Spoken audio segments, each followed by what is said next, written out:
Hi guys, welcome back to the channel, FPL Consult here, and today we're gonna do the Game Week 27 wildcard video. So this video is for the champions out there who still have your wildcard in Game Week 27, which means that you didn't use it in 26. Let me know down in the comments below if you are one of these players who still have your wildcard, because that is incredible. And it probably also means that in 26 you did score quite well, because you probably had some Liverpool assets, whether it's Darwin Núñez, Trent Alexander-Arnold, Robertson, Gakpo or Salah as well, right? Whether it's any of these players, I'm sure you did well. Let me know down in the comments below. But today we're going to take a look at how a wildcard Game Week 27 would look like, how I would probably line up if I were to use the wildcard, or if I still had the chip in 27, because I've already used it in 26. Right, so hopefully you guys do enjoy this video, and if you do, please give it a like and also subscribe as well if you are new around here. So obviously we're going to start off with the fact that in general, a Game Week 26 wildcard would not look too different from a Game Week 27 wildcard, which is mostly the reason why I kind of used it last week, or most people used it last week in Game Week 26. Obviously the winners are those of you guys who still have your chip, because Liverpool did score very well against Manchester United. So that was kind of the turning factor for those of you guys who still have your chip. But at this point in time, if you are on a wildcard 27, the reasons why it would still look similar is because you would still want to triple up on Brentford, you would still want to triple up on Brighton as well, doubles in 27 and doubles in 29. Now, a couple of things that we will have to consider is that if you are wildcarding in 27, I probably wouldn't advise you to go in with a strategy of free hitting in Game Week 28, because essentially you are in a position where you are well set up for the Game Week 28 fixtures, because simply you have the fixtures in mind, you know who will be blanking, and you also know the teams who will have a fixture in 28, so that can be circumvented. So the strategy that we're going to go for is a wildcard 27 and a bench boost 29, and of course we're going to go with triple Brentford, triple Brighton, and we'll take a look at the other players as well. Right, so we're going to start off in goal with David Raya. Now the keeper pairing I have chosen for this wildcard 27 is with Game Week 29 in mind, where you are bench boosting and you would need teams, keepers from teams that double in 29, right? Both of them have to double, and Ward has a decent double against Crystal Palace and Aston Villa. Raya, of course, he doubles now in 27 and then doubles in Game Week 29 as well. So I've chosen this keeper pairing because I do like it, and also because I've chosen not to go for Kepa, because I've chosen to go for Chilwell, who's on the bench. So I'll cover Chilwell later in a bit, but for now we're going to go with this keeper pairing of Ward and Raya, also because it saves us a little bit of money as well. Right, so there we go with the keepers. In defense, we're going to go with Trippier, Rico Henry, Estepinian, and then on the bench you see Ben Chilwell and Botman. Now we'll cover the Newcastle assets first. So Trippier and Botman, obviously their Nottingham Forest game in Game Week 28, which is a blank game week, will be important because we will need both of them, and I do think like they will keep a clean sheet against Forest, so that's why both of them are in the draft, and bearing in mind that Newcastle may potentially double in 31 as well. So that's at the back of my mind when I'm going for a double up on Newcastle defense. Now for Rico Henry and Estepinian, it's pretty straightforward. Those are the defenders of choice in my opinion. Estepinian, I still feel like it's the best defensive asset to own. Keeper, as for the keeper choice for Brighton, right, we all thought that Sanchez was still first choice, but he has been dropped, and now Steele is the first choice, apparently so, right? We don't know whether Sanchez will come back in soon or not, so I think going for a Brighton keeper would be too dangerous, so that's why Estepinian, which is a perfectly fine replacement, has good attacking threat as well, is where I would look to in terms of a Brighton defensive asset.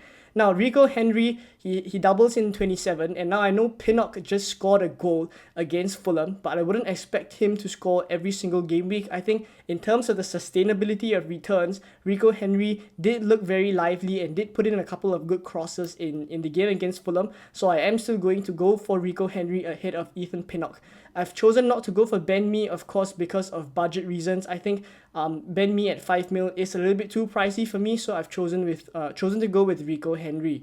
Now, on the bench, for Ben Chilwell, right, because we've covered Botman already, I think for Ben Chilwell, the idea is that I want to cover the Chelsea fixtures in 28, where they play Everton, and 29, where they double as well.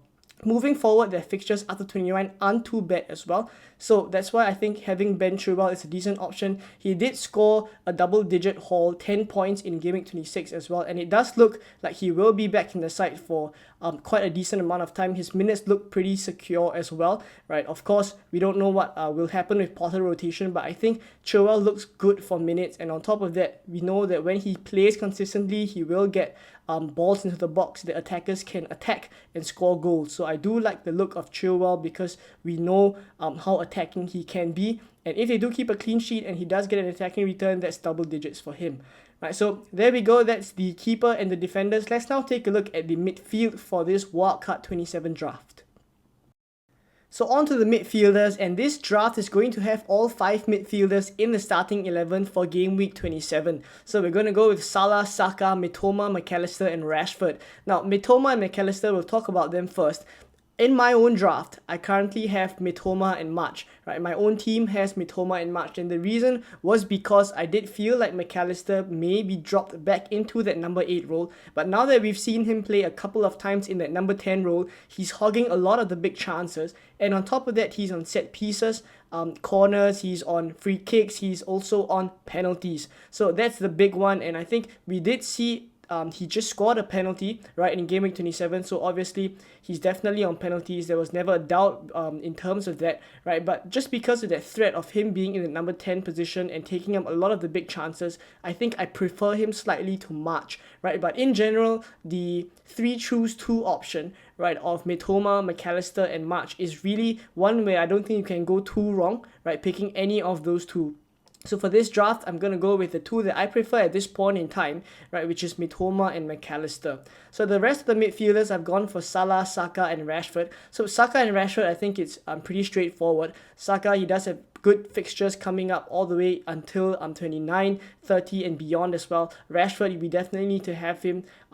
Definitely he did not score against Liverpool. Manchester United did not perform very well then, but I do expect them to bounce back, and Rashford did score for a quite consecutive number of game weeks as well. So I do believe in his ability, and definitely against Southampton at Old Trafford, I do expect them to bounce back. Now, the only difference from the Game Week 26 draft versus the Game Week 27 draft is the jarring difference of Salah instead of Haaland. So a little bit of a spoiler is that I don't have Haaland in this draft. I'll explain that later on, but I've chosen to go for Salah now because he plays Bournemouth away, and there is a good chance that we may want him in Game Week 29 when Liverpool double, right? If Liverpool start to pick up, because they do have the quality of players, and I think the front three are developing some form of chemistry that looks really good, right, going forward for Liverpool. So if that happens, you may want Salah there. So the option will still be there by having him here in your Game Week 27 wildcard,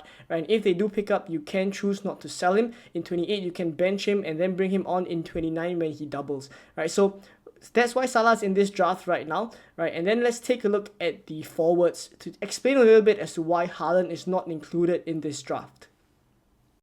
So up front, Harry Kane and Ivan Toney complete our front two, and Ollie Watkins is our third forward on the bench. Now, I will still go with Harry Kane even though Spurs don't look too good after losing 1-0 to Wolves, because they do have Nottingham Forest at home, they do have Southampton in Game Week 28 as well, right? And in general, they just look like a team that they can go on spells where they lose a couple of games, but then they pick up and score again. Now, against teams like Nottingham Forest, Southampton, I do expect these to be fixtures that they can bounce back, so I'm hoping that they do. And in terms of a forward option, Harry Kane, we know his consistency. Even though Spurs may lose, he can still score, and he's on penalties, of course, so that's why Kane is in the draft.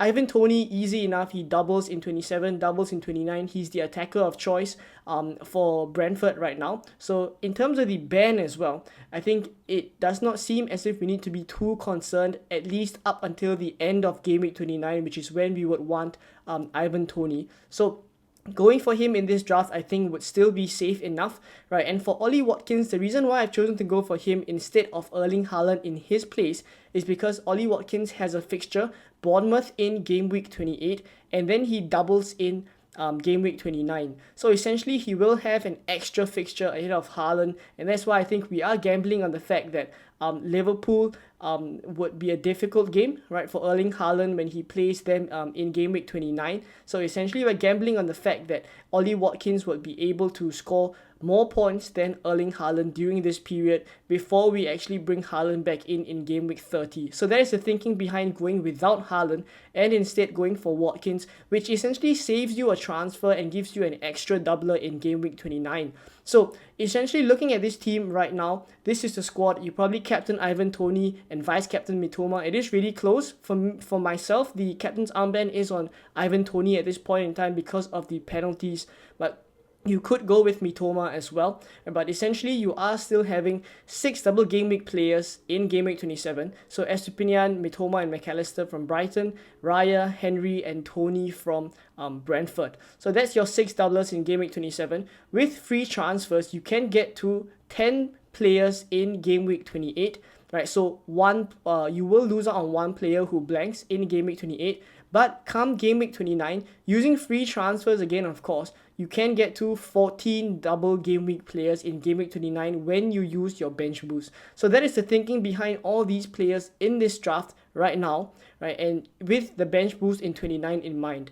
Right, so I think this team is probably the one that I would go with in game week 27 to cover most of the bases of the double game week players, as well as some essential players like Rashford, Trippier, Saka even, that we do need to have to tide through this period as well. So hopefully this draft is helpful for those of you guys who still have your wildcard chip here in game week 27. Do let me know how your drafts are looking like. If you still have the chip, right, let me know down in the comments below and I'll see some of the dilemmas that you guys have and hopefully help out in the comments. But if not, I hope you guys enjoyed this video, and if you did, please give it a like and also subscribe as well if you are new around here, and I will catch you guys in more game week 27 content very soon. Bye bye.